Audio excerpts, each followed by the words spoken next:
آج ویو 360 میں پاکستان کا سیاسی بحران کیا بیرونی سازش کے الزام سے ٹل سکتا ہے؟ ملیے گا 7 سال کی اس بچی سے جس کی یوکرین کے بام شیلٹر میں گانے کی ویڈیو دنیا بھر میں وائرل ہو گئی. Our land is in Ukraine. We have to speak Ukrainian. We have war in Ukraine. Russia is attacking us. اور 2015 کے ایران جوہری معاہدے کی بحالی کے بارے میں امریکی موقف کی وضاحت کے لیے امریکی وزیر خارجہ بلنکن کا اسرائیل اور خلیجی ملکوں کا دورہ.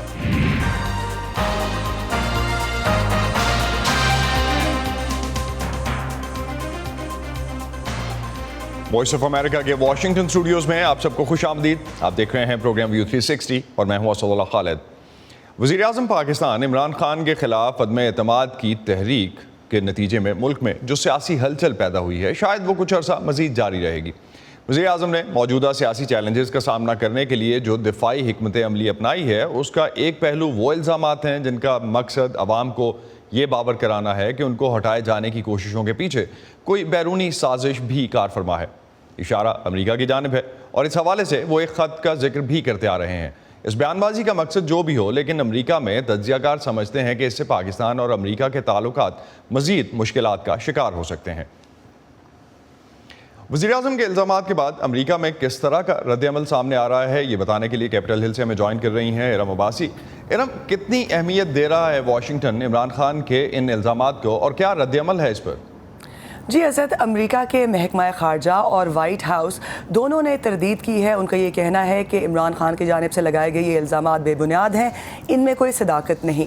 گزشتہ روز امریکی محکمہ خارجہ کے ترجمان سے جب وائس آف امریکہ اردو نے یہ سوال پوچھا کہ کیا عمران خان نے جو الزام لگایا ہے کہ امریکہ ان کی حکومت گرانا چاہتا ہے ان کے خلاف ہے، تو اس کے جواب میں ان کے ترجمان نیڈ پرائس نے کیا کہا، آئیے دیکھتے ہیں. ہم پاکستان میں ہونے والی پیش رفت کو قریب سے دیکھ رہے ہیں. ہم پاکستان کے آئینی عمل اور قانون کی حکمرانی کا احترام اور حمایت کرتے ہیں، لیکن ان الزامات میں کوئی صداقت نہیں ہے. اسد، اگر وائٹ ہاؤس کی بات کریں تو وائٹ ہاؤس کی communications director Kate Bedingfield نے جب ان سے ایک پریس بریفنگ میں پوچھا گیا تو انہوں نے ایک جملے میں جواب دیا اور کہا کہ یہ بالکل بے بنیاد الزامات ہیں. اگر ہم چند دن پہلے کی بات کریں تو پھر امریکی محکمہ خارجہ کے ترجمان نے ایک بیان جاری کیا جس میں ان کا یہ کہنا تھا کہ کسی قسم امریکہ کی کوئی ایجنسی نے کسی قسم کا خط جو ہے عمران خان کو نہیں بھیجا. وائس آف امریکہ کی اردو سروس سے سابق سفارتکار رابن رافیل سے بھی جب کل بات کی گئی تو ان کا یہ کہنا تھا کہ یہ محض ایک غلط فہمی ہے اور امریکہ نے پاکستان کو کسی قسم کی دھمکی جاری نہیں کی ہے. تھینک یو ارم، اس حوالے سے ہمیں اپڈیٹ کرنے کے لیے. پاکستان کی سیاسی صورتحال پر بات کرنے کے لیے آج ہمارے ساتھ واشنگٹن کے U S institute of peace سے منسلک جنوبی ایشیا کے امور کے ماہر کالن کوکمن موجود ہیں. Welcome to the show Colin. Everyone in Pakistan is talking about Prime Minister Imran Khan's allegation of foreign conspiracy to remove him. So far, we have not seen much reaction here. Why is that? I think generally speaking right now, the U.S. is viewing this as an internal issue in Pakistan. Despite the Prime Minister's claims, I haven't seen much to substantiate them. And I think right now it's being interpreted here largely as political messaging, although I'm sure there will be tensions as a result of this going forward. کالن کوکمن کا کہنا ہے کہ امریکہ میں اس کو صرف پاکستان کی حد تک جو انٹرنل سیاست ہے اسی کانٹیکس میں دیکھا جا رہا ہے اور اس کو کوئی ایسا ثبوت اس کے پیچھے نہیں ہے جس کی وجہ سے امریکہ اس پہ کوئی ریئیکشن دے رہا ہو اور اس کو پولیٹیکل میسیجنگ کے کانٹیکس میں امریکہ میں خاص طور پہ واشنگٹن میں اس حوالے سے دیکھا جا رہا ہے. Colin, whether Prime Minister Imran Khan survives the no trust move or not, do you think his allegations about foreign conspiracy will impact Pakistan-US relations in coming days? I mean, I think there's quite a possibility for that because even if he is disqualified, I've seen no indication that the Prime Minister plans to leave politics. If anything, this seems to be his re-election campaign message going forward. So I would expect that we will hear more of this, and it will contribute strains to the relationship if he chooses to sort of make this the theme of his next campaign, putting blame on the U.S. or others.